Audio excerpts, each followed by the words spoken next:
Welcome back to the Opps SportsCast, where we talk it up.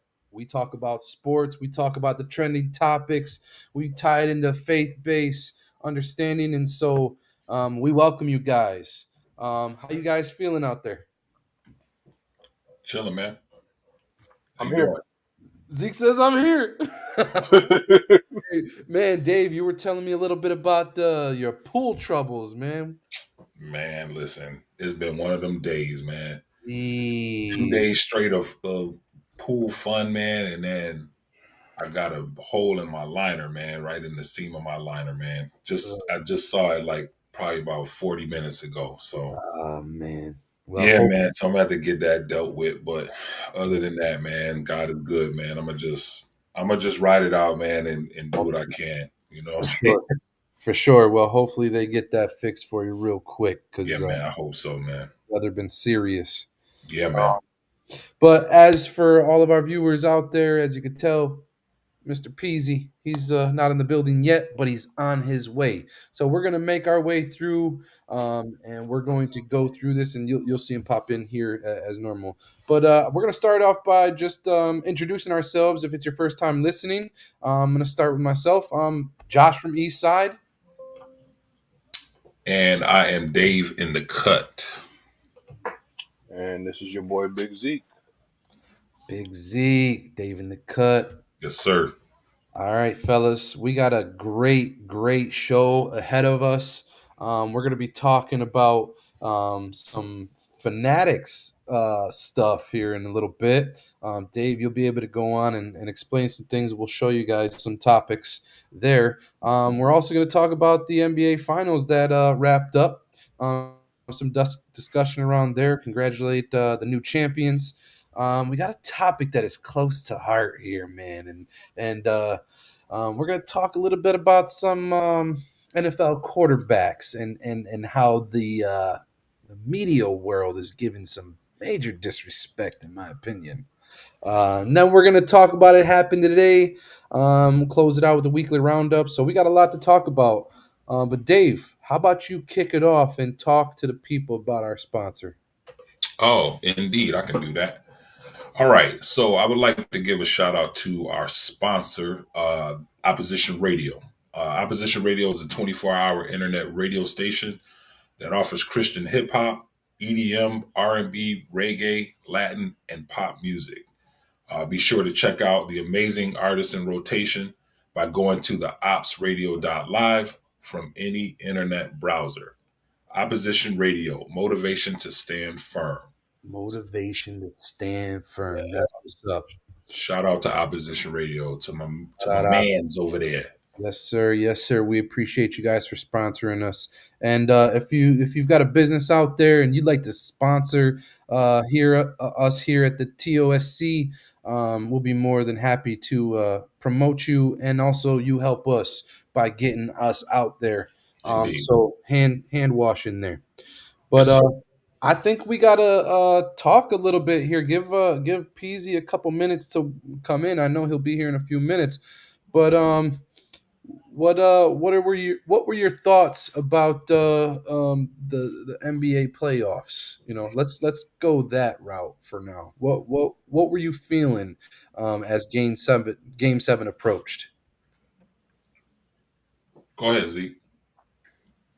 Um, I'm kind of glad I went to a game seven. I'm glad it was competitive. Hmm. I'm glad to see that people tuned in.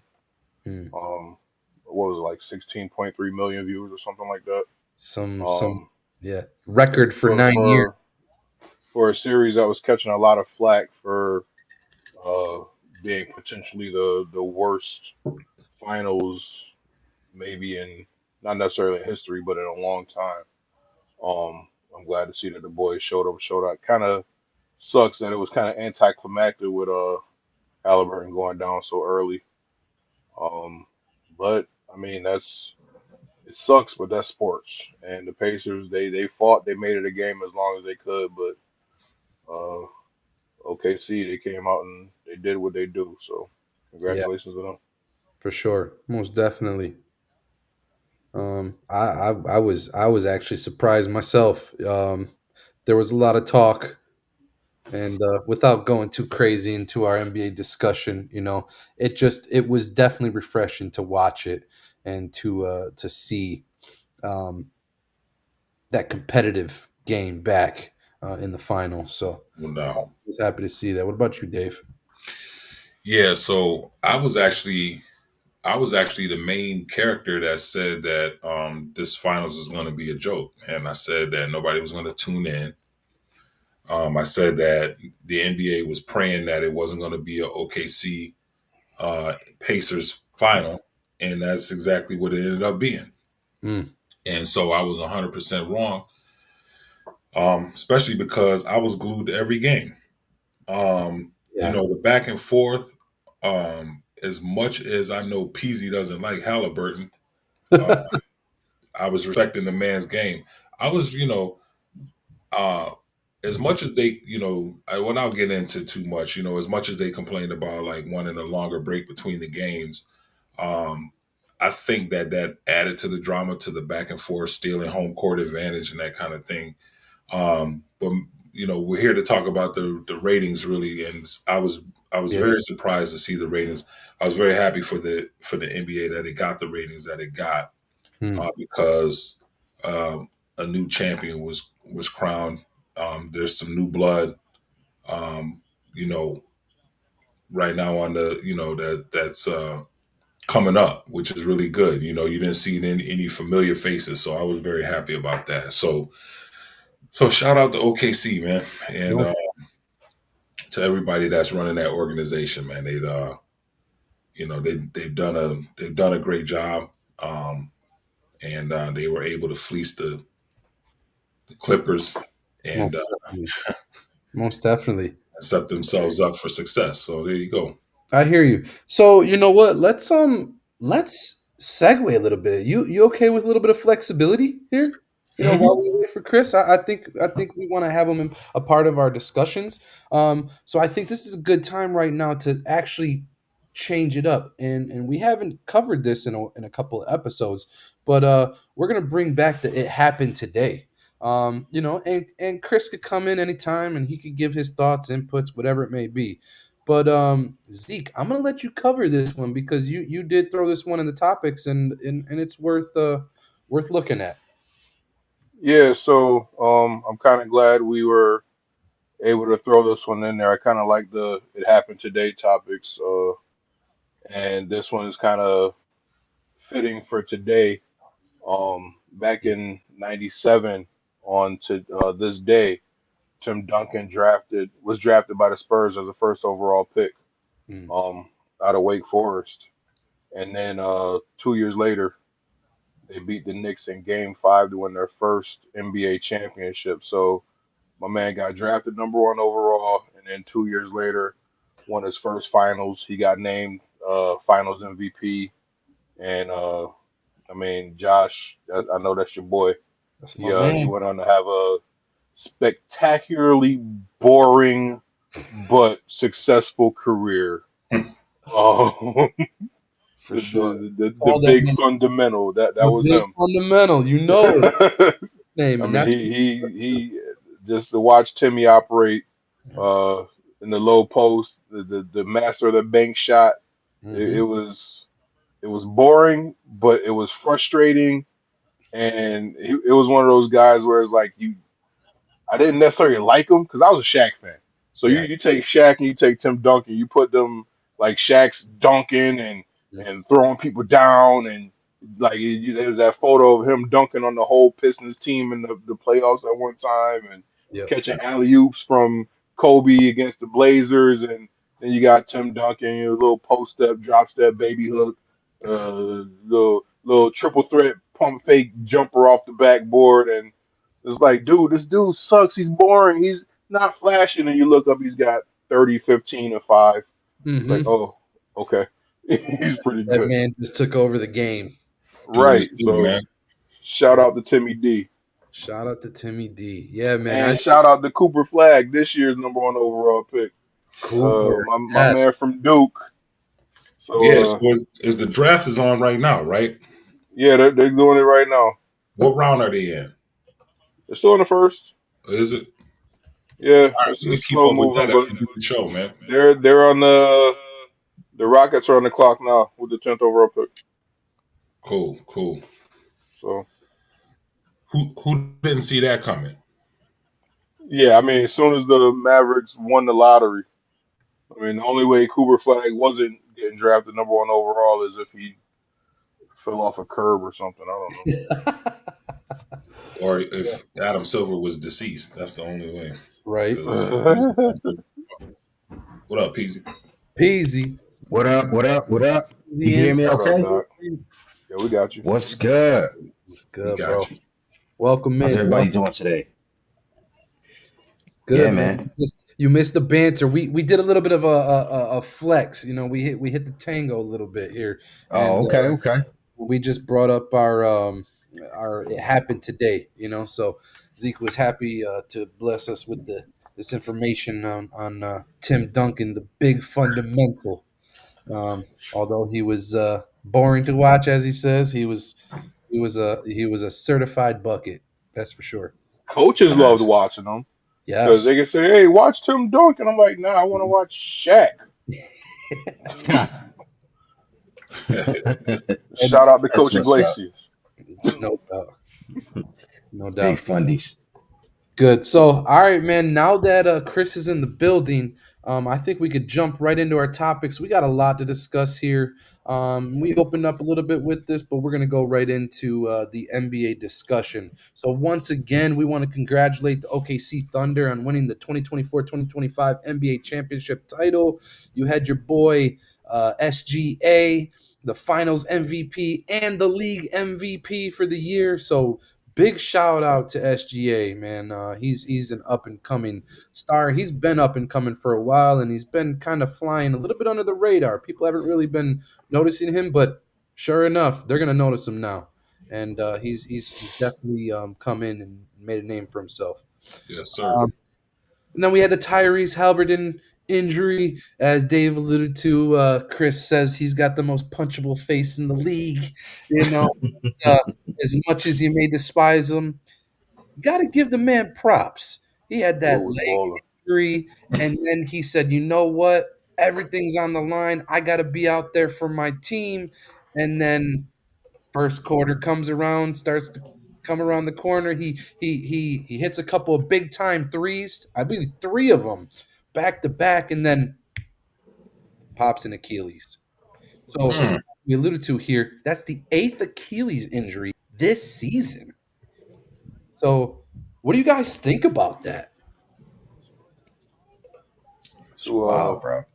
It's wild, right? borrow It's borrow a wild. line from my man Spike Lee. It's gotta be the shoes. Gotta be the shoes. You know, it's crazy because, like, I remember a day where I didn't even know what an Achilles injury was, right? Mm, It's just, it happened so rare. It wasn't until you watched the movie with Brad Pitt, Achilles, like that was a dope movie where you kind of really understand, like, oh, okay, that's where the Achilles was located. It's not in like the knee or like in the thigh or something like, Achilles and heel. that, right. And so now it's becoming a thing. You know, just to add a little context, I saw something that I think it was Jason Williams. He was talking about that he attributed it to the pace of the game. mm. And he was there like there's a pace of the game increase in the league. And so he thinks that they're maxing out these athletes. But, you know, that may be the case. But I remember a time where, you know, Mike D'Antoni was in the league and he was just every bit as frenetic as a lot of these teams are now, if not more so, dare I say. But I will give that theory some credence because, like, I mean, Indiana, I mean, they move the ball, they hustle. It's actually, if no one else has anything to add on the Achilles injury, I'll transition here.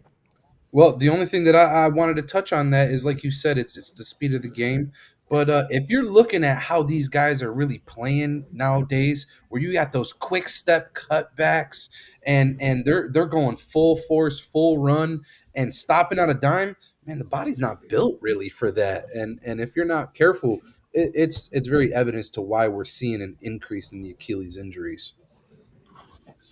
Not for nothing. Maybe this is just I'm gonna get mentioned in the comments for this, but maybe this is just me getting old, still trying to play basketball.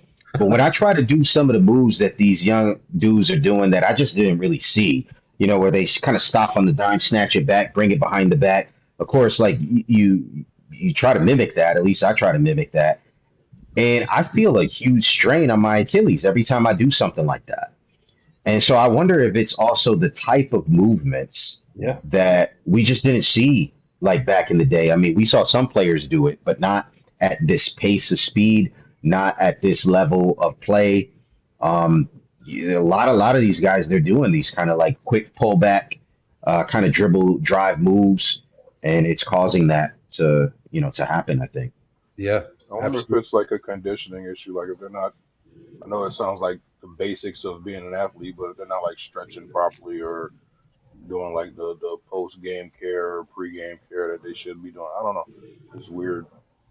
I mean, you talk about like dribbling, crossover, step backs. I mean, the first person I thought about, it wasn't even AI. It was Jamal Crawford. That dude had Yeah. some insane handles, and I don't ever remember him dealing with injuries like this. Yeah, you're right. You also have to wonder, like, is it the body frame type? Is it the weight behind the player? Right? Is it the length on him? Albert, and I gotta imagine, is a bit taller than Crawford. What was Crawford, like 6'2"? He wasn't that tall. He's probably about 6'2", 6'3", 6'4", Yeah, somewhere in that range. yeah.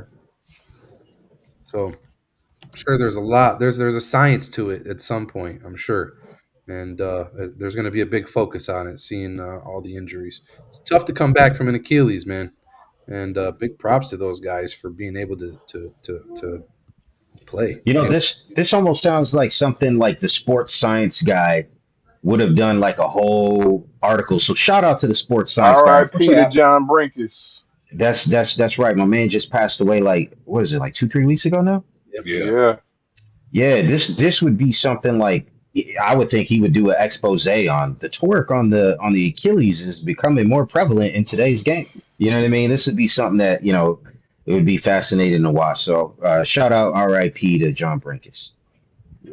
E. So, what Indeed. was the biggest news of that day? Game 7 or Kevin Durant being traded? Yo, it's crazy that they dropped that at the same time, right? That was kind of grimy. Like they could have held on to that one. Little steal of the shine there for OKC. Real talk, the ratings were doing so bad. We were talking about it last podcast. Because they're like, man, nobody cares about this. And then Game 7, something about Game 7 gets everybody to watch. It's the two best words in sports. I don't care what sport you're playing, basketball, baseball, hockey. You hear Game 7, it's like, all right, this means something. Let's see who wants it. Hey, didn't Kevin Durant tear his Achilles when he was in a game 7? Was it a Yeah, game 6 or game 7 when he was it was with the Golden? Warriors when he was with Golden State, remember? Yeah. Yeah. Wasn't that a Yep. Tore game his seven? Achilles. Uh, Was that I game don't seven? I don't think it was Game 7 because Steph Curry played a game after that without him and tried valiantly as he may, but he had no Klay Thompson and no Kevin Durant, and it was just like, bro, it's just this ain't it. Oh, Yeah. okay. Yeah, game Yeah, five. It was game 5. this Game 5. Okay. Yeah, he had, and that's what they were talking about is that in that game, Kevin Durant had calf tightness, and Yep. so they were saying that he wasn't going to play, and so the same thing happened with Tyrese Halliburton. He was experiencing tightness. He decided to play. Yep. People were giving Giannis slack. I think it was like last season when he had calf tightness and he elected not to play. They were there like, bro, it's the playoffs, everything on the line. Get out there, you got to play. And now they're My saying man like, yo, said big picture. he might have saved himself an Achilles tear injury. Mm. Yep. So you young people out there, you got calf Listen to your tightness. body. Yeah, listen to your body, man. Don't be going Hear you. out there and trying to be hero. Yep. Indeed. Absolutely. But just transitioning since we mentioned Kevin Durant, let's talk about that trade a little bit. How you That guys trade feel was about this trash. trade? That It's trade kind of was wild. trash. Let me ask you, who do you think won that trade, Zeke? Do you even think there's a winner? Ah, I don't know, man. That might be a wash. I mean, we gotta see how, this is one where you gotta see how it plays out. There's no, it doesn't seem like there's an instant winner or loser this one. We gotta see how it plays out. If Kevin Durant goes down to Houston and balls out and gets them some kind of success before he leaves, then they're a winner. With the pieces that Phoenix got back, yeah, I mean, I looked at, I saw a screenshot of the roster that they have. They got like five or six shooting guards Yeah, and nothing else. So they got some work to do to get a well-rounded roster on that team. But I don't know. We'll see how it plays out. Yeah, A they were lot of mocking the second round Suns. picks. They were mocking the Suns for having the first ever big three all at the same position. Yeah, that's crazy. Now, Like if you're out somebody there, got to play point forward, somebody got to play shooting small forward. It's crazy. I don't know if you already mentioned this, Josh, but you're out there watching, tuning in live. Make sure that you like and subscribe and also join the conversation. Leave us a comment. Josh will throw it up on the screen and you can have your comment aired live. Most Uh, Dave, what do you think, brother? Who do you think? What do you think about that trade? You know what, man? I think that I don't know if it was a win for either side, to be honest with you, especially for the Rockets. And Ime Udoka has those guys playing good ball, man. And I don't know if bringing Kevin Durant in um, does good things for the chemistry of such a young team. I think that some of those young guys might lose themselves. Some of them might get caught up in the standing around watching Kevin Durant do his thing, and just become a shell of themselves. I don't know.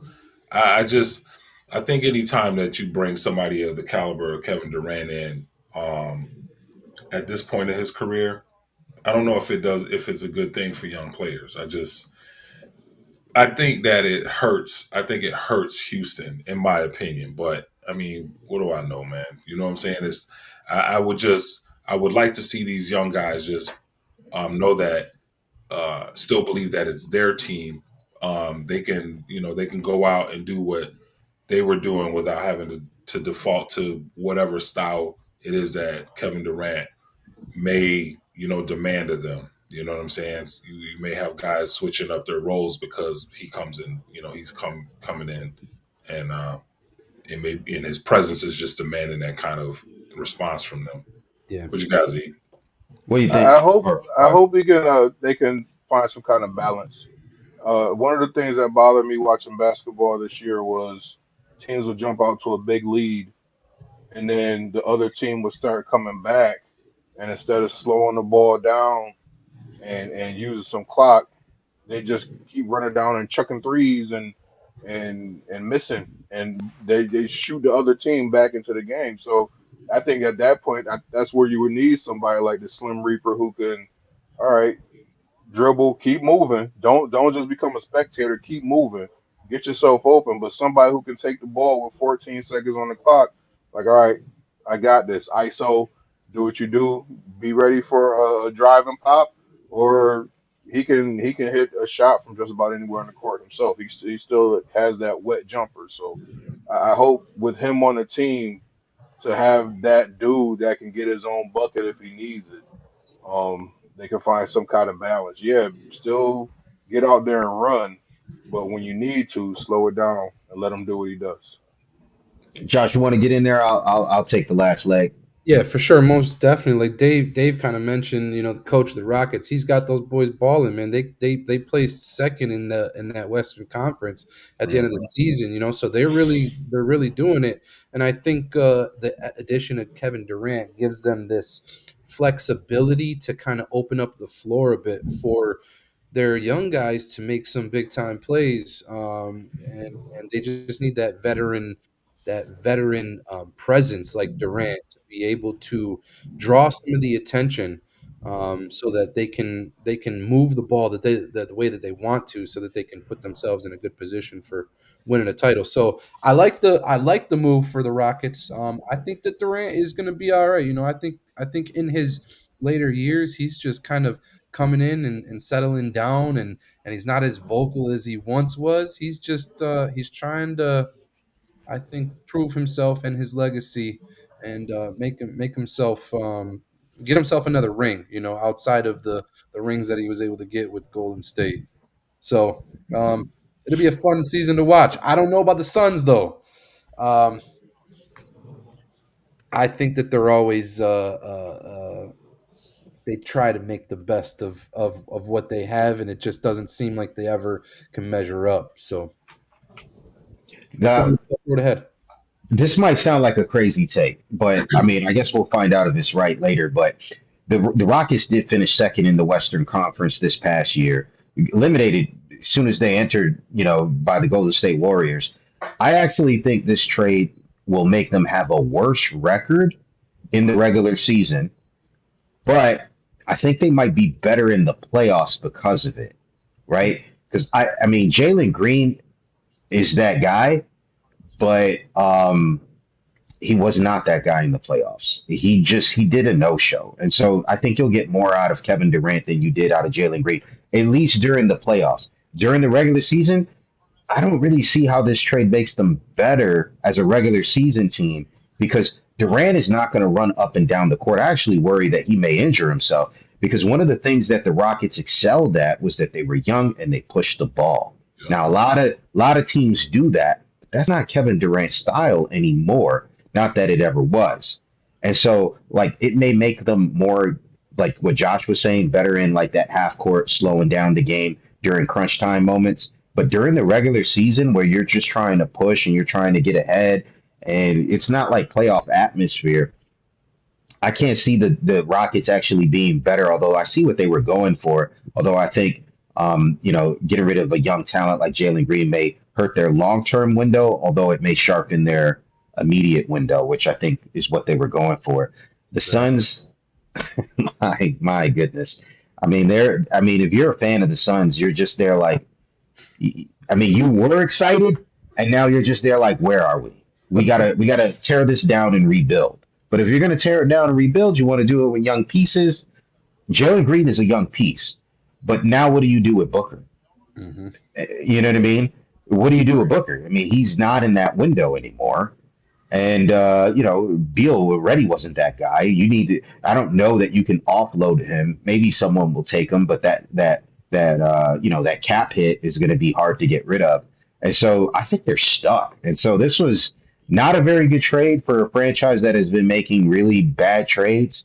I think they probably made the best out of a bad situation because people were saying they had to trade Durant for just cap relief, which it sounds like they did.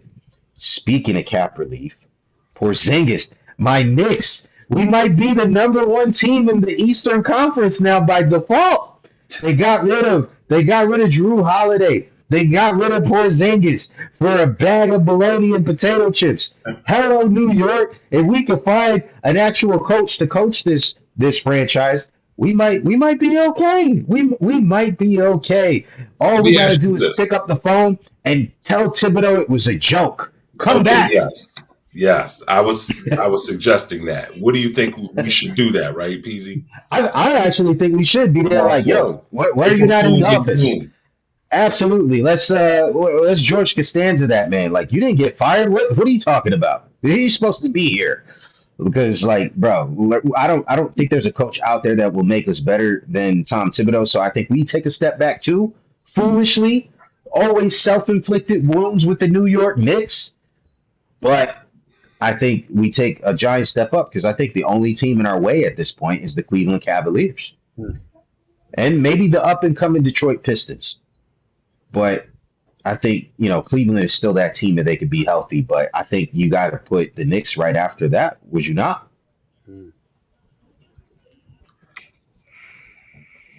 I'm I'm not. I can't answer this question Neither can I, from a 'cause I biased don't know, stand man. or unbiased standpoint because it's the Knicks. Hey, I'm you're still, you're man. Listen, you're a sports commentator. You're supposed to be unbiased now. I'm So, still, I'm still We're on the not always Thibodeau thing, unbiased. man. The gotcha. I'm Knicks still on suck. kids.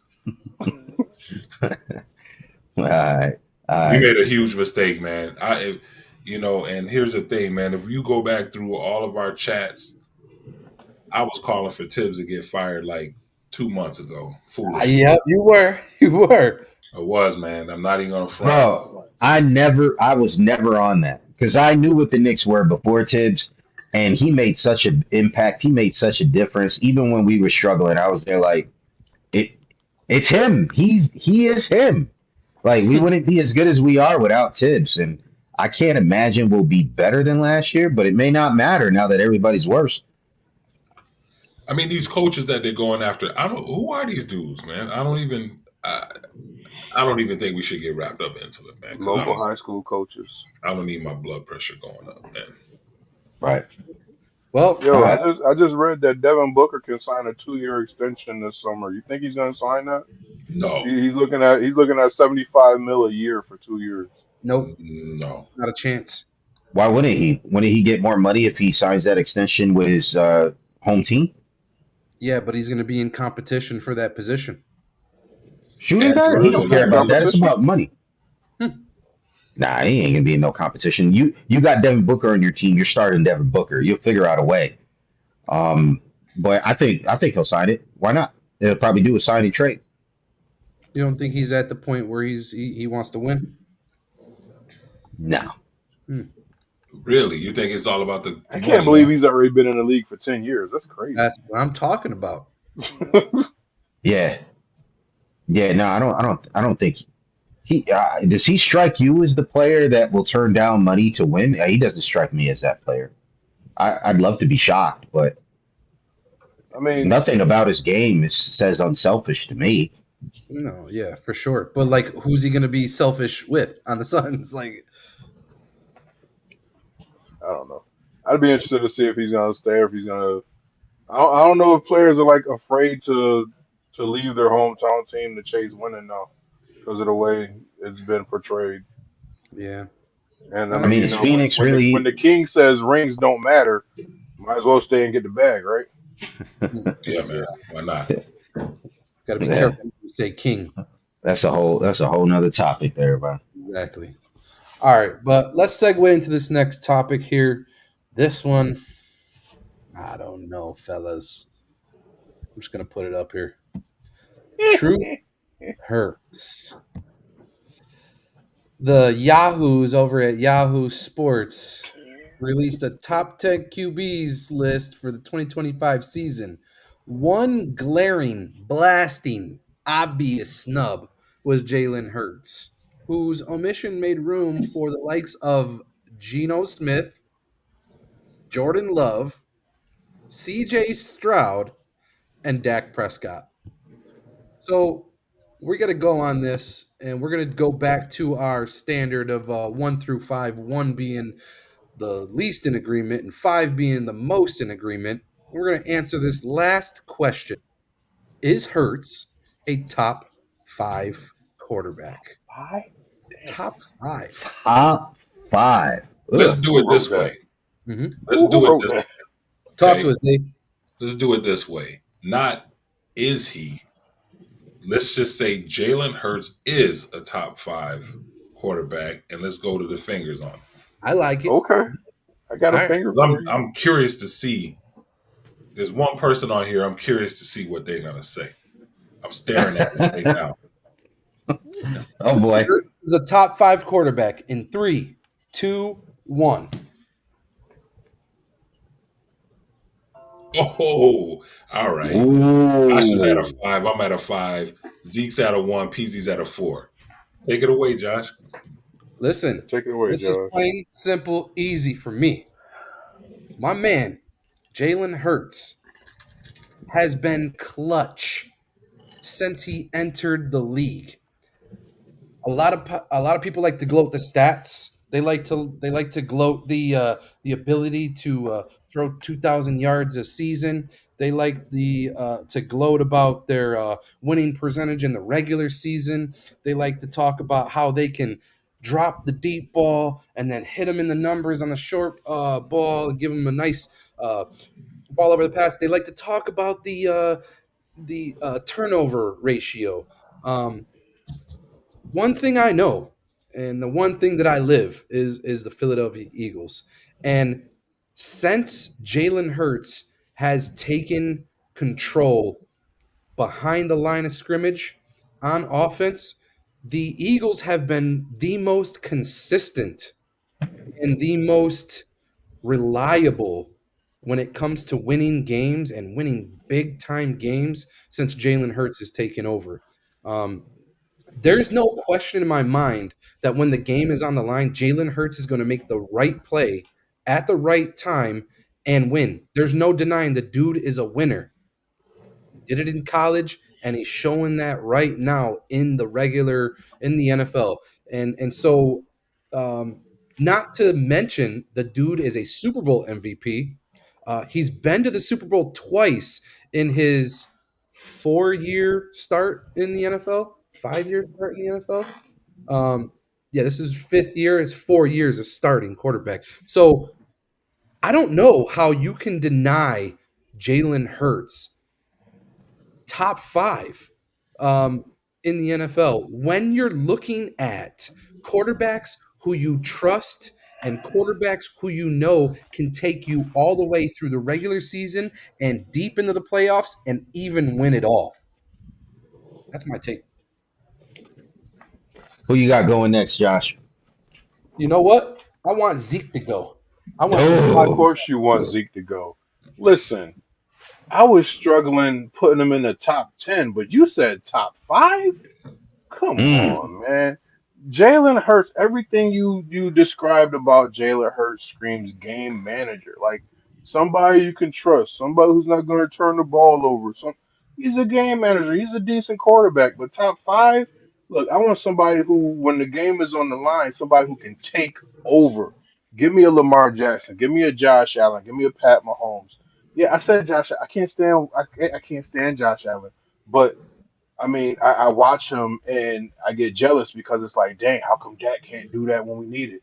Josh Allen's a dude that can throw for 4,000 yards, throw for 40 touchdowns, and he could probably rush for 1,000 if he wanted to and rush for 15 touchdowns. Give me somebody like that. Jalen Hurts, I don't know, man. Zeke, let This me add this a is little this is spice this here. isn't even me talking as a Cowboy fan hating on the Eagles. This is me looking at the numbers and it's like if everybody else on the team has to be cooking. If the defense breaks down, he's not gonna win a shootout. I mean, I don't see that happening consistently with Jalen Hurts because he's not that dude. He's the game manager, man. Who you got ahead of Hurts? Obviously, let's put aside Mahomes, Lamar Jackson, Josh Allen, all won MVPs. I'm pretty sure. hmm Burrow. That's top 4. Who do you got ahead of him in that 5th spot? You know what? I like Jared Goff. I like uh I like Baker Mayfield. Um, I like some of the other guys that I saw in the top 10. I like a young Jordan Love. I like C.J. Stroud. I don't know about Geno. Geno, that one shocked me, but not because Jalen wasn't on there. Like I said, I probably would have taken Geno off the top 10 and maybe thrown Jared Goff in there.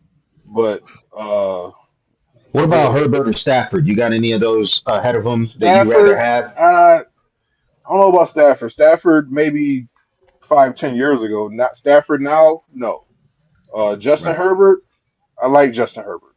He's it would be close between those two. But like I said, as somebody who can, Justin Herbert's a gunslinger. Justin Herbert kind of reminds me of Brett Favre. Brett Favre is a wild card. So like Justin Herbert, yeah, he can chuck the ball, but who's gonna catch it? He had receivers at one point. He didn't do much with them. No, no, no. I'm Uh, not talking about he doesn't have receivers that's gonna catch the ball. I'm like, is he gonna throw the ball to his team or the other team? all What did right, Justin Josh, Herbert who you what did want to go Justin next? Herbert do in this? You know what? Let's take you, Peasy. I like the way that you were taking that angle. Um, give us your take. Yeah, this might surprise you, Josh, but I Hmm. actually, after consideration, I actually do have Hertz in the top 5, and that's just because it was close because I almost want to push him out for only 2, Okay. and that would be, and he's not even on this top 10 list of this guys. It would be Baker Mayfield because I got Baker Mayfield over Herbert, Stafford, Prescott. Stroud, I would have in there easy number five if we were talking about end of season results last year. What he Mm, put on tape this last year, I can't have him number five after what he put on tape his sophomore season. mhm. And because of that, I actually would have Hurts at number five, but I'll tell you why I didn't go five and I went four. Because Okay. to me, this is about it speaks volumes of what is happening to the quarterback position in the NFL. Mhm. When I went back to the 2010 season, I was there like, man, if this is really the top 10, you got guys like Geno Smith in people's rankings for the top 10. Like that guy made the rankings. And no offense, Herbert was number five. Herbert to me, he's just he's not that good. Like Mhm. I mean, if you know what I mean, like he's good on paper, but when the game is on the line, you don't want Justin Herbert. He's not going to come through. He just has not come through in his career, and his playoff stats are abysmal to the Yes. point where it's there. Like I can't honestly put him. Darn, I struggle putting him in top 10. He's that bad. But like y'all remember way back when the top 10 looked something like this? Peyton Manning number one, Tom Brady two, or this is a order that they had on ESPN from years ago. Drew Brees number three, Ben Roethlisberger number four, Brett Favre number five, Aaron Rodgers number six, Philip Rivers. These are all Hall of Famers. Number seven, Tony Romo. Number eight, Donovan McNabb, your old dude, right? Number nine, Carson Palmer. Number 10, that was a top 10. People who didn't make the top 10, Eli Manning, Matt Ryan that year, right? Is they're like, bro, like you go deep. That was the age of the quarterback. Right Yeah. now, there's a lack of talent when I gotta go to a quarterback in Baker Mayfield who couldn't even stick with his first two, three teams, Yep. right? He couldn't even stick with his first two or three teams. And if I'm struggling because I almost want to put him number five over Jalen Hurts, Mm. but I'll have Hurts there. But I almost want to put him there. And so, like for me, I would have Baker Mayfield number six and probably Goff seven. But like, bro, what does that say about the state of the quarterback position in the NFL right now? I'll Mm. let you take the floor, Dave. Yeah, man. I think some of y'all tripping, man. I'm just keep it real with you, man. I heard a whole lot of names being put up there. I heard. I mean, first of all, I'm gonna give you my top five in no particular order: Mhm. Lamar, Josh Allen, Joe Burrow, Patrick Mahomes, Jalen Hurts, Mm. and my thing is this: we naming all these guys, that are above Hurts, and we're talking about the right now top five. All right, out of all of those guys, who brought the championship home last year? My boy. Yeah, Uh, 100%. That's hold why I on a got him second. top five. Mhm. Hold on a second. Zeke shaking his head because I know the whole argument is, rings don't mean Hall of Fame, and I get all of that, right? This dude beat the guy who invented the no look pass, the invincibility moves on the field. Patrick Mahomes invented all this stuff. Brett Favre and Dan Marino and all of these other, they never did what Patrick Mahomes ever did before. Brett Favre never made a no look pass, right? Mhm.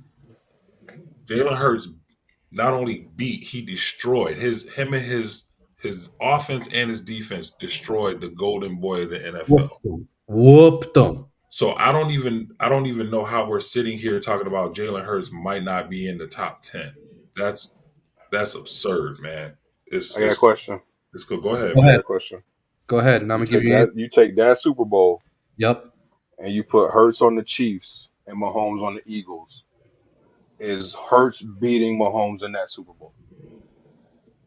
Yeah, Absolutely not.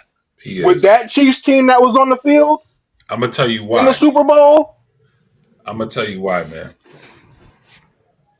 It's it's the grit, man. Okay, it's the grit. Listen, man. You say what you want. Ain't Patrick enough grit in the Mahomes. world. That Chiefs team was thoroughly outmanned on both sides of the ball, Dave. Come on, Bro, man. Zeke, you're talking about a Eagles team, right? You're trying to allude to their defense, and this is a defense that almost lost to the Rams before getting to the Super Bowl. So, so, So so, because they had a bad night, they're a trash defense. what are you? I'm asking, what are you saying?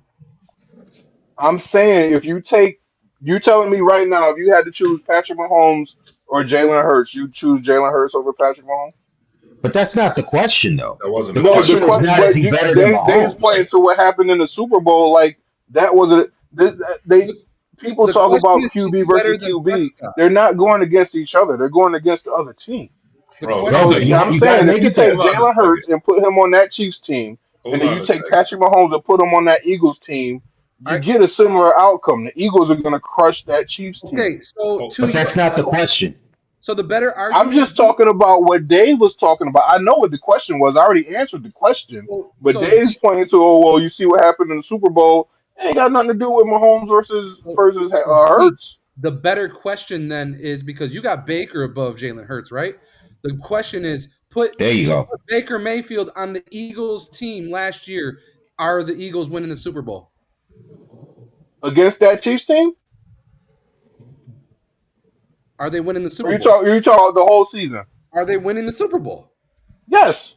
Look, I hate to say it, but that Eagles team was pretty darn good, Josh.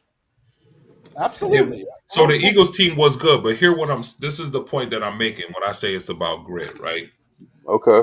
All right. So Patrick Mahomes, his the defense that he had on his side, man, that's not a slouch defense over there. Okay, it's just that the Eagles they schemed to beat that defense, and here's the difference where I talk about grit, right? Patrick Mahomes didn't have to be perfect in order to get his team to a championship. Jalen Hurts did.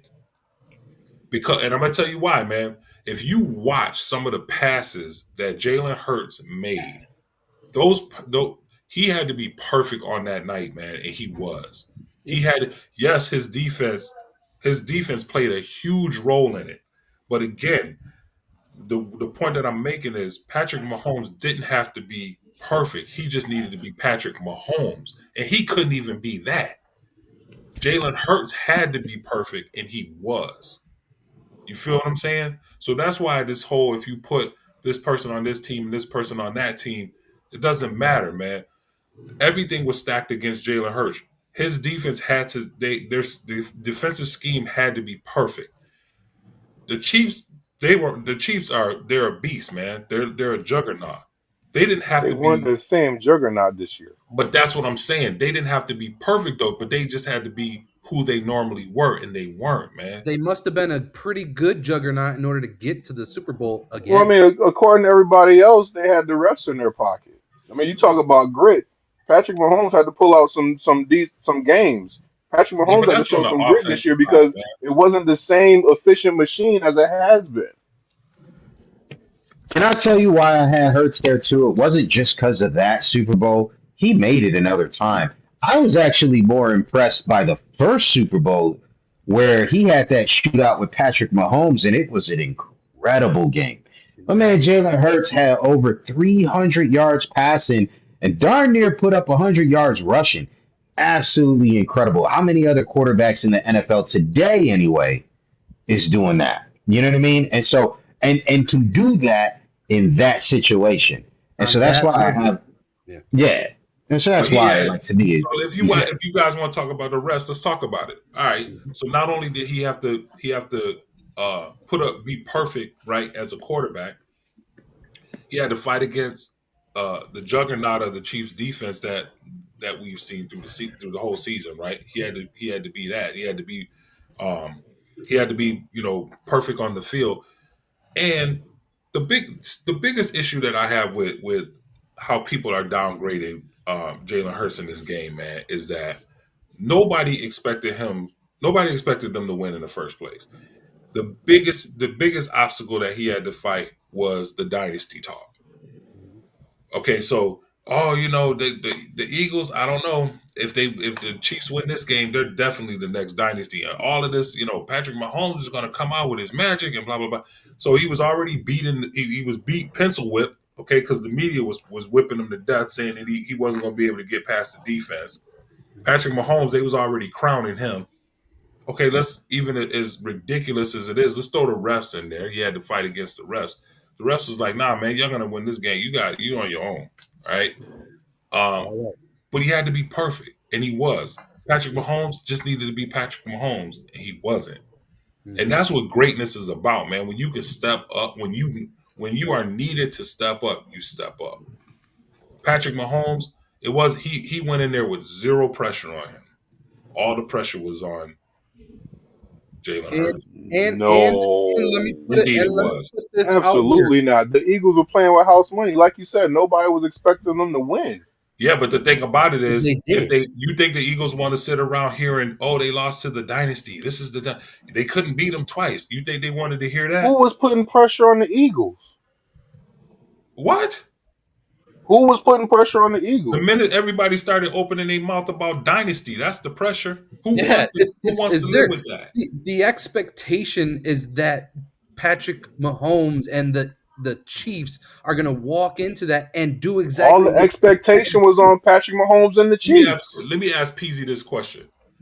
Peasy, how Peasy, you probably what? How old are you, Peasy? 40. Okay, so you don't really remember the '86 World Series, but you heard about the World Series, right? Nah, I was But still you in heard diapers. stories about it, right? Yeah. What's the biggest story that came out of the '86 World Series? What was the Uh, biggest thing that even Bill today they Bill Buckner. talk about? Buckner. Huh? Bill Buckner. Bill Buckner behind the bag. Behind the bag. Little roller along first, right? Yeah. Yeah. Seen it many times. That's what Yep. you, I mean, bro, the Mets hadn't won a World Series since '69, was it? '69 Mets, Yeah. right? Yeah. And then '86, they get it. And it's like, okay, great. But all they talk about is Bill Buckner, right? Because all the pressure was on the Red Sox to win their work. Nobody was expecting the Mets to win. Okay. Was that the Miracle Mets team? Hmm. Yeah. Was it Or was Miracle that Mets? 69? That was the Miracle 69 was Mets, the right? Miracle That was the Mets. Miracle Mets. That Okay, was a pretty so big the miracle, I 86 would team say. was what? It wasn't no miracle, man. Bill Buckner just missed that ball. Nobody was You expecting the Mets to win that World Series, and that's my point. All the pressure was on the Red Sox, just like all the pressure was on Kansas City to win that game. So you're saying Because if you nobody lose, it's a bigger shock that they lost that game. Nobody was expecting the Eagles to win. I think the That's pressure why it was was such more. a big I think story. the Like, pressure oh was crap, they more on just the Eagles demolished the because of the Chiefs. dynasty talk, man. That's all I'm Bro, saying. but when you got Saquon Barkley on the team, I struggle to see your point that they're underdogs because, like, I was not viewing the Eagles as underdogs in that game at all. This was two heavyweights clashing, and it could go either way. They got Saquon Barkley now, where they didn't have him before, and so like, nah, I was not viewing it that way. Not because of Hurts, to be fair, but because of Saquon. and not for nothing, but Vegas had the odds in Eagles winning the Super Bowl. So Mm. so that just goes to show you that it wasn't the popular opinion that the Chiefs were going to go in and crush them.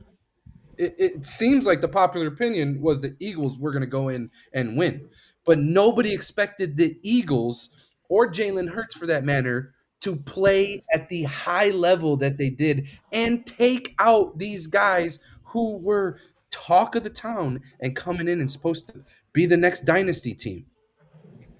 And that's where it comes out of. And at the end of the day, if you watch any report and you see any NFL player, doesn't matter what side of the football, talk about who Jalen Hurts is, especially those who've competed against him and with him, they say the dude is a winner. He just wins. He goes out there, he wins. It doesn't matter how flashy he looks. It doesn't matter how many times he hits the ground. The dude wins and he pushes winning. The man is like Kobe in NFL form.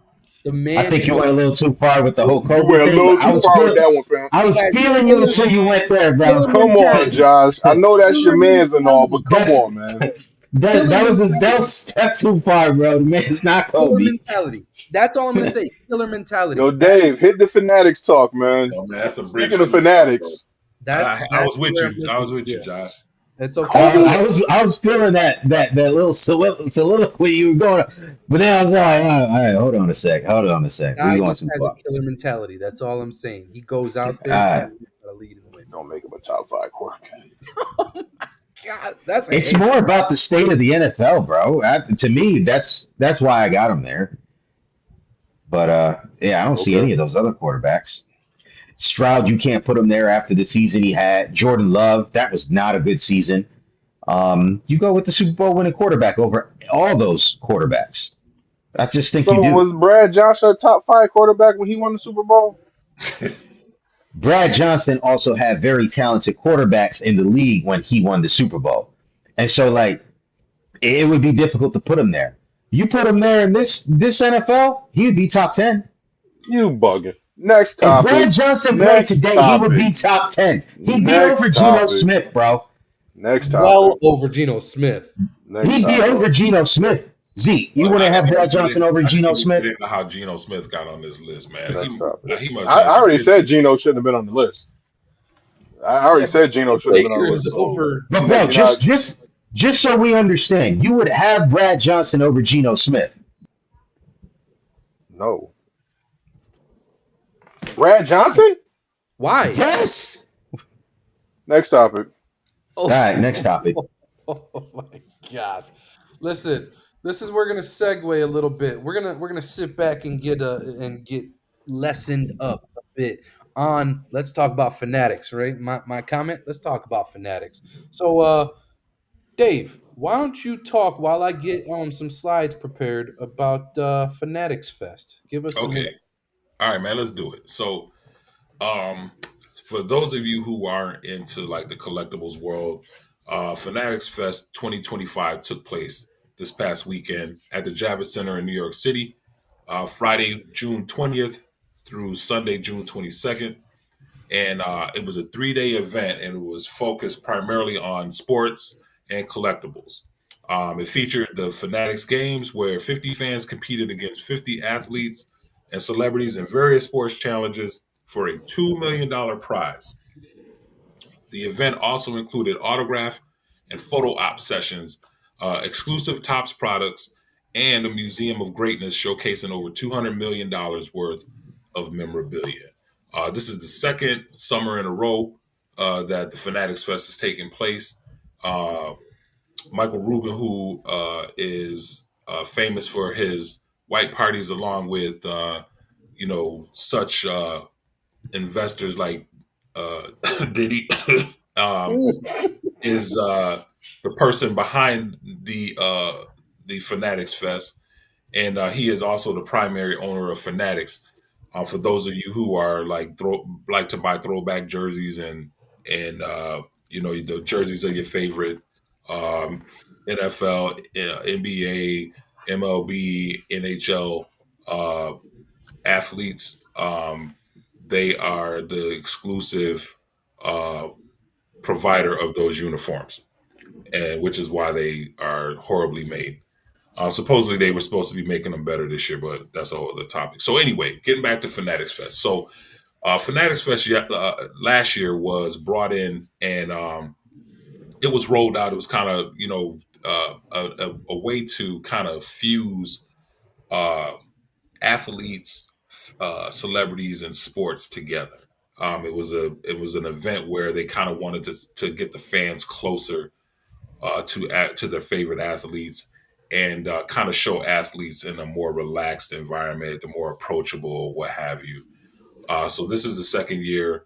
Apparently, they claim that analysts claim that Fanatics lost $20 million last year putting this event on, and Michael Rubin said it's not an event that's designed to make money, but it's more about growing the sport, or growing the hobby of collectibles and the various sports that that are being represented there. So the big thing that I wanted to talk about was, now I didn't attend, and I plan on attending next year. I had no plans on attending this thing ever. But some people that I respect in the hobby, in the collectibles hobby, came back this year with a different view of Fanatics Fest. Um, However, the one thing that did bother me the most about this was the pricing for photo ops, autographs, and things like that. Um, I remember sports collectibles were about, you being a youngster and having memorabilia of your favorite player, having a dream of one day being able to go to a car show and meet them, and being able to go up to a table and get a picture taken with them, and get an autograph. The prices for the photo ops and autographs this year were off the chain. And I just wanted to bring up a few of these to kind of just show what was being charged for autographs and photo ops. And I wish I had a clip of the photo op line so that you could see how they do the photo ops, which is cool. And I completely understand it. When you have hundreds, sometimes thousands of people queued to get a picture, there's no time for, hey, you're my favorite athlete. Hey, I enjoyed you. I remember this memory. I have this memory of when you hit all these home runs and blah, blah, blah. It's literally, you walk up, you say hi to them, they look at you, and you say hi back. They grab your hand, you both look at the camera, and they move you along. Boom, ching, doing that for John Cena, $324.42 right there. Let me Um, apologize to the WW wrestling fans out there. I put an I instead of an E in his last oh name. yeah, you did. Oh my gosh. Oh So let me skip that one real quick. Go ahead. yeah, let's get off of that. John Cena. Cena. Yeah. So anyway, that's all good, man. So if you just look, so here's another, and I want to put this out here too. Mhm. I could be very critical of these athletes. I think the highest person signing was Peyton Manning, if I'm not. Pretty sure you're right. When I I was think it looking, was Peyton. Yeah, if we'll I'm not see. mistaken, it was Peyton Manning. But in defense of these athletes, the reason that they charge these these exorbitant prices to get autographs and these photo ops is because there are a lot of flippers out there that are getting this memorabilia, and all they're doing is turn around right around and selling it. They're not adding it to their personal collection, to their PC, and they're just making money off the athletes. And the athletes are like, you know what? Maybe we can stifle this. This is intended to kind of stifle that activity. But for me, what it does is it hurts the kids that really want to get these pictures and they want to get these autographs, because I can't see a parent paying this kind of money to get their kid's favorite athlete an autograph, and I think it's kind of ridiculous. But there's no way to combat it. There's no way that you can um, say, hey, we're going to have pricing for kids, because the adults are going to send the kids up there to get the stuff done. You know what I'm saying? So the athletes are really at a loss. But I wanted to showcase this more as another example of how a hobby as enjoyable as collectibles um, is not even able to escape um, the nonsense that's going on in society today. How things are, our favorite things as kids, are being monetized and just kind of just being turned into these money grab opportunities for a lot of these people who are just all they're about is just flipping this stuff and making money off of it. And it's really a shame, because if you see here, man, like, man, some of these prices, at the table autograph for Dan Marino, man. I mean, $537, $759. Oh yeah. my god. Now, to the credit of Fanatics Fest, the entry, you could get like a 1 day pass. I believe, I can't remember exactly what the 3 day pass was. I think the 3 day pass for all 3 days, Friday, Saturday, and Sunday. I think it was something like $159, and there was like some fees in there. There's like $24 in handling fees, and that's understandable. You know what I mean? So But if you look at it like $170 for 3 days to go to this event, or you could pay like $70 per day if you wanted to only go Friday, pay $70 if you only wanted to go, Saturday. So I think the pricing for what people got for the experience, I think it was something good based on like what I'm hearing from a lot of the folks that went. My biggest reason for highlighting this was for it's not the olden days, man, where you could just go to a car show and see your favorite person and get their autograph. Man, it's turned into something completely wicked, and it's really not the fault of the athletes, but they're kind of backed into the corner. But at the end of the day, they're the ones that are made to look bad and to make it look like they're greedy, which is really, really too bad. So, Mm, um, but if you have some extra time, uh, go out on YouTube and just do a search for Fanatics Fest 2025 and check out some of the videos and some of the content that the great content creators have put out there. Um, yeah, so that's all I had with that, man. I just wanted to kind of put that out there. It might be a nice event for folks to look into and think about attending next year. I think I'm definitely going to go next year. nice. You got that weekly roundup, Josh? Absolutely. Toss it up there. Dun, dun, tss, tss. Love it. Oh boy, Man, John Bones Jones, Rochester legend, retiring. legend, huh? I threw that out there because I know I get a reaction from some of you guys. Rochester legend. As soon as he retires, they have to unfortunately also report the news that he was involved in what was it again? He got Hit arrested and or not run, arrested, Hit and huh? run. a hit and Hit and run. run, hit and Or run. leaving the scene of an accident. Yeah, and so they started asking Dana White, like, "Hey, is that the reason why he retired?" And he just laughed. He was just there, like, "Well, it certainly looks like it, but I mean, you would have to ask him."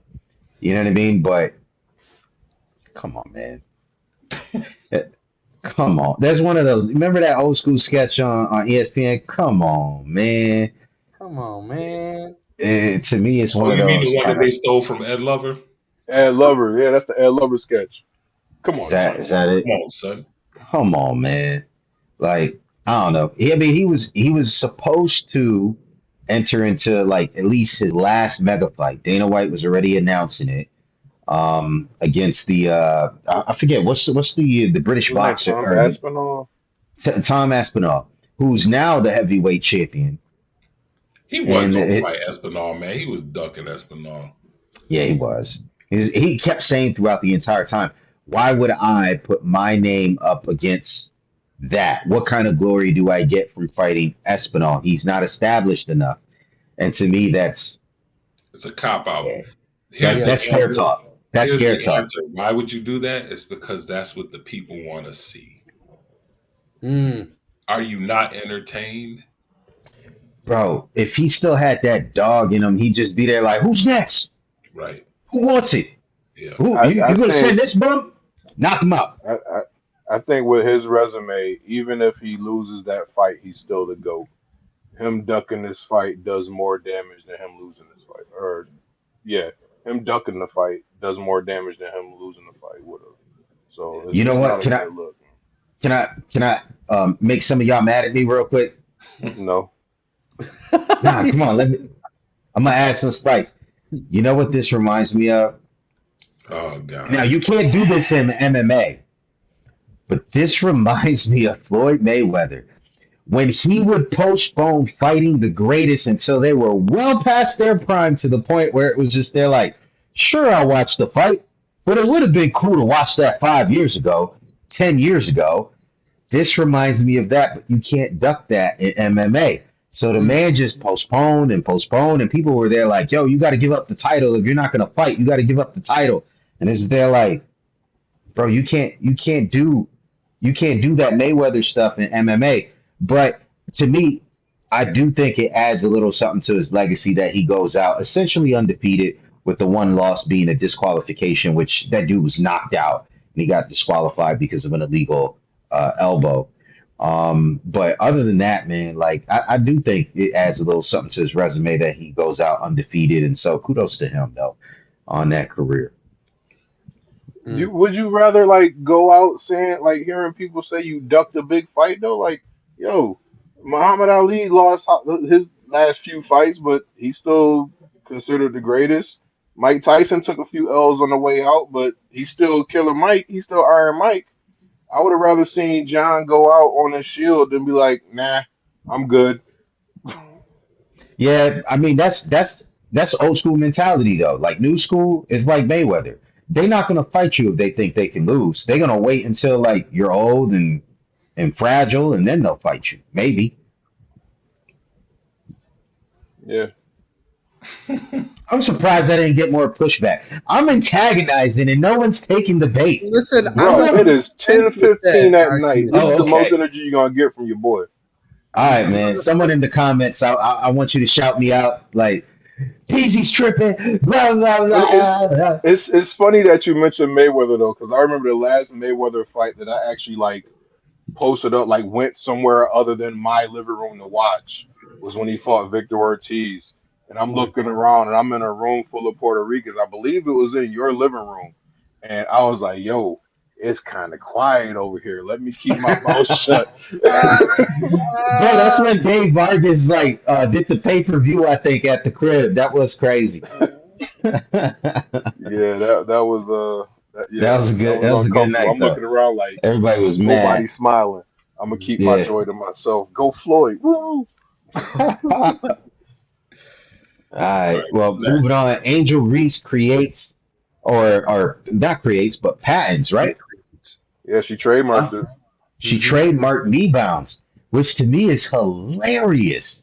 Absolutely hilarious. Now, just to make sure, you're sure this is facts. This is not like some like you're not Bruh, messing with me. before I Fact. brought it to y'all, I looked it up and got it from multiple sources. All right, we ain't gonna be like, flagged on YouTube for like, false information. She We actually shouldn't be. patented knee bounds. Yeah, Yeah, and that's she's using the wild. proceeds from the merchandise to go against cyberbullying. Yep. Chris, Bro, you that's partake in crazy. And cyberbullying every week. She's fighting you, Chris. You ready? kudos to Angel Reese. I'm She I'm gonna should fight back. I'm going to read their mission statement. Our main objective is to ensure equal opportunities for all girls in sports, education, financial literacy, and other areas where girls have historically been overlooked. We aim to develop practical solutions to overcome these challenges and provide comprehensive resources that empower a new generation of girls to excel in sports and successfully transition to the real world. So she took those insults y'all was hurling and snatched them off the board, just like she do everything else. Joe, you know what was funny about that though? Is that after they posted that, she liked her own post. So then she rebounded her own post. She rebounded her post. Let me stop. Hey, take it to the bank. Good for her. Take it to the I'm rooting bank. She for her. even rebounds her own post. Me down, baby. Nah, Yeah, but good for her, man. and then she hashtagged her ex with hashtag hating pays too. So she's trying to monopolize off of people's hate of others. Hey, Hey, like she said, she's get the bag. underpaid. Like, right? She underpaid. They don't pay her enough. And real talk, they probably don't, right? And, I mean, say what you want, and even I say what I want to say, right? But like, say what you want to say about Angel Reese, but she's driving attention to the sport, so kudos to her, man. Because like, sometimes you're the hero, sometimes you're the villain, but Batman is no good without his villains. And so, like, if she wants to play that role, kudos to her. Because the movie Batman is trash if Joker's not in it, right? It's trash if Bane is not in it, right? And so, like, yeah, you need that heel. And if she wants to be that to boost up the WNBA, kudos to her. See, I said something nice. All I right, guess that's the I nicest thing you said. guess. I don't know if it was nice, but this is the nicest thing you said. So good job. Improvement. This is from last week. Shamar Stewart still unsigned, and Mm. so like that's to me that's wild, man. So for those of you who don't know, the Bengals' first round draft pick, defensive end Shamar Stewart, is still unsigned because he refuses to accept language that the Bengals are putting into the contract, which is essentially stipulating if he ever steps out of line at any point during his contract, that they could, they could go after his money. It's my understanding they could go after all of it. And he's not cool with that. They're trying to set a precedent, which they have the right to do. But wouldn't it just, and maybe it's just me, but isn't it just kind of the Bengals to do something crazy like this? Is that just me? Is it just the Bengals That's that they definitely would the be that Bengals being the franchise? Bengals. The Bengals are Bengals right now. Man. I don't know how you I, can be a fan of that franchise. I mean, I understand wanting to protect your investment because some of these kids get into the league and they do some crazy stuff when they come in. I mean, we see Shadur got pulled over for speeding. We saw what happened with Harry Ruggs. It was a Harry or Henry Ruggs from the Raiders a Yep. few years ago. Yep. Well, I mean, you got these guys coming in. They live up to the phrase "young and dumb." So I understand the Bengals wanting to invest or protect their investment, but at the same time, I understand him saying so. Like, if I get suspended because my socks were too high, like it's too broad of a brush that they're painting. Like, if I step out of line at all, y'all can take my money. Like, there's got to be some kind of parameters set. Like, all right, if I get arrested, if I go to jail, and even that, it's like, okay, if I get convicted, like, don't just say I got arrested, so you're gonna take my money because people get arrested on false claims all the time. So I Mm. understand him wanting to protect himself, just like I understand them wanting to be like, hey, we're investing a lot of money in you. Stay in line, soldier. So Mm. what did So he do? I What did he kind of do see it that on both caused him to ways, do this? huh? What has he done in the past that caused him to do this? I couldn't tell you because I honestly, Yeah. What's his before I reasoning saw the behind article that? about him leaving minicamp, I didn't know who he was, so I couldn't tell you. Dave, Mm. wouldn't you agree? Like, if you had issues about a player's character and you had that pick, you just wouldn't draft him. Ninth overall Yeah, pick. man. You would just draft someone you don't have those kind of concerns.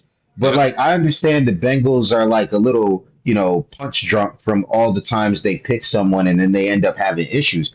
But to me, that could be a locker Or room trade the issue, pick. a franchise issue, a culture issue. Because when you're in that locker room, it probably feels worse than where you came from in college. Because the Bengals owners don't even invest in their own facilities. You know, How about this? I don't even know if it's so. It could be all those things that you listed off, but how about it's just that you have an employee that is making bad choices at picking talent? Problem. Like Mm. if you have a history of bringing this kind of stuff into your locker room, when do you start looking at your staff? When do you start looking at your GM and your scouting department? Like obviously they can't. They can pick talent, but they can't stay away from the thuggery. You know what I'm saying? And It's I like I agree with you, but the problem is this, is that it's culture stems from the very top of organizations. And the culture, like your owner is going to dictate a lot of what happens from a cultural standpoint all the way down. And Yeah. the problem is the owner. It's been this way throughout multiple iterations of staff that have cycled through the Bengals organization. So Yep. much so, you got Carson Palmer warning the likes of Burrow. Listen, man, don't go to Cincinnati. You don't want to go to Cincinnati, man. Like you don't want to waste your career like that, right? You got franchise greats warning the next generation. Don't go here. It's a terrible culture. So like, bro, I understand what you're saying, Dave. Like, yeah, maybe it's the people that's picking the players, but to me, I don't think it is personally because I think it's deeper than that. It's an ownership issue. I bet you a bunch of people in Cincinnati probably agree with that. Yeah. could be, could be, man. It's wild, but it's Cincinnati, so Who cares? Mistake by the league. yes. Who cares? All right. All right. Good times, man. Great discussions. I think we ended this on a good note. Looking forward to the next coming weeks. Um, what do we think, guys? Let's close it out. Yeah, man. All right, Yeah, for fellas. Let's sure. do it. Well, once again, as we said, we appreciate you guys out in the Opps SportsCast world. As always, like, follow, give us a thumbs up, come back to the Check comments, out our new Facebook page. check out the new Facebook page. Listen, we hit Yes. our mark of 100 followers. Now we just got to wait that jail time of 60 days so we can get to live streaming on Facebook. So soon enough, you'll be seeing us on Facebook, and you'll be able to catch us on a lot of the other platforms so that we can make ourselves um, more Visible. Visible. accessible to you guys out there in the Pow, world. pow, pow, pow. All right, people. Yeah, if you haven't already, make sure you like and subscribe. And we'll see you guys here next Wednesday. Peace out. Deuces.